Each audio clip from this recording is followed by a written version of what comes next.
knowledge or based on desire? Based on desire. So when a person is seeking knowledge, he's seeking the truth. And once the heart is settled on this truth, I want to know this truth, even if it's against my desire. If this is what Allah subhanahu wa ta'ala wants from me, this is what I want. So that means the common person, and this is a very important point, he has a form of ijtihad. You know, ijtihad is only for the ulama, but the common person has ijtihad. How is the ijtihad of the common person? This is, Imam al-Shatibi, he said that the common person, he has ijtihad in finding the person of knowledge. Because he's supposed to ask the most, according to his ability.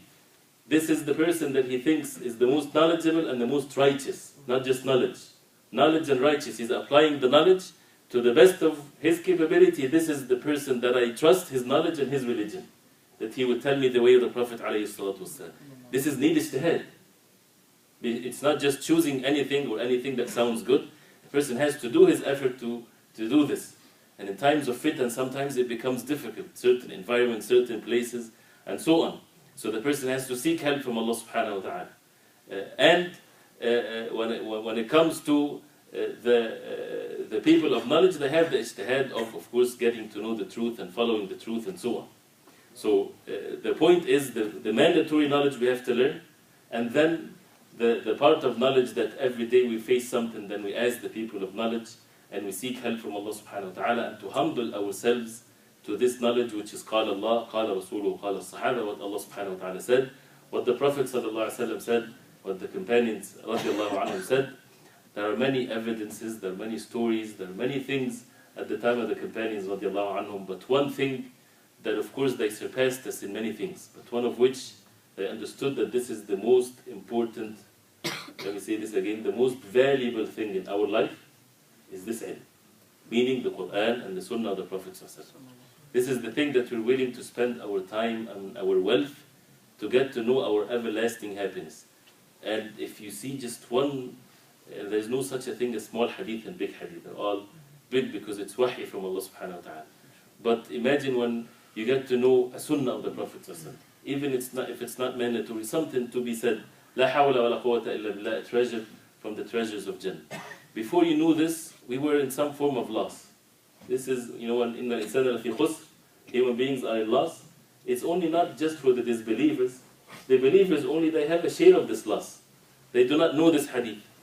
So they're not getting the treasures of Jannah by not saying La hawla wa la quwwata illa billah.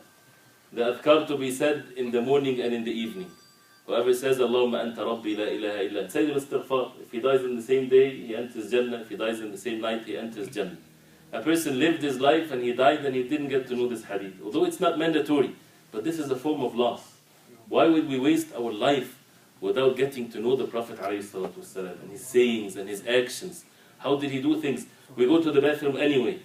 We do this anyway. Some people, when they say, you people, what is beard and what is some cloth that, even they say that for women wearing hijab, piece of cloth that doesn't mean anything, right? This is order from Allah subhanahu wa ta'ala. How can we belittle it? And this morning we were saying an example of the Ottoman Empire when it fell down, and a judge, secular judge, was talking to a scholar from among the people of Turkey, and they prosecuted them and they killed them and so on. So behind the judge is the flag of Turkey, and this alim comes with the turban and the samt, the outside appearance that we know. So he made fun of him, and he said, you people wearing a piece of cloth on your head, what is this? Right? So the alim, he told them, the flag behind you. The judge said, this is nothing but a piece of cloth. So the alim said, this flag behind you, take it and put instead of it the flag of England. He said, of course not, we can't do that. If you do that, they will hang him. Right? He's not in England, he's in Turkey. In the United States, they won't put the flag of another country in the court. So the alim told him, but it's a piece of cloth. It is a piece of cloth, right? So the point is, anything in the deen of Islam, we should never ever belittle it. Because it's something that, if a person belittles it, this is a dangerous crime. But even when a person doesn't know the small things, and there's nothing small, it's a form of loss. When it doesn't take much for a person to apply the most perfect way of living. and let alone the matters of belief and the harm and the danger that is all around us, that it's all there in the Quran. Allah subhanahu wa ta'ala says, وَنَزَّلْنَا إِلَيْكَ الْكِتَابَ تِبْيَانًا لِكُلِّ شَيْءٍ. That the Quran is having clear things for everything. Everything, yes. No exaggeration, no exaggeration. Not everything that, when it comes to materialistic knowledge, everything that would make the person reach the highest level in which Allah subhanahu wa ta'ala will be pleased with, it's all there. So what are we living our life for?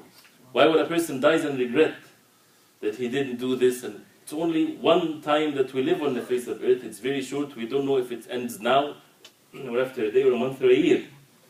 So why waste our time without getting to know the life of the Prophet ﷺ?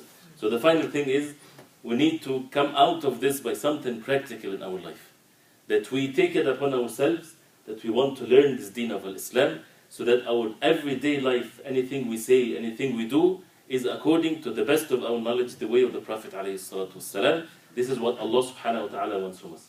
But with the condition that we have our hearts settled, that once we know that this is the truth, we're ready to do whatever it takes, we would sacrifice, we will be patient, so that we seek the pleasure of Allah subhanahu wa ta'ala alone. It will definitely bring all that is good.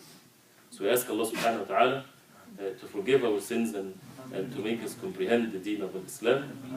وأقول قولي هذا واستغفر الله العظيم لي ولكم.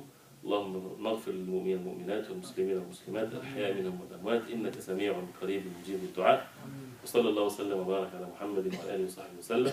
سبحانك اللهم ربنا وبحمدك أشهد أن لا إله إلا أنت أستغفرك وأتوب إليك.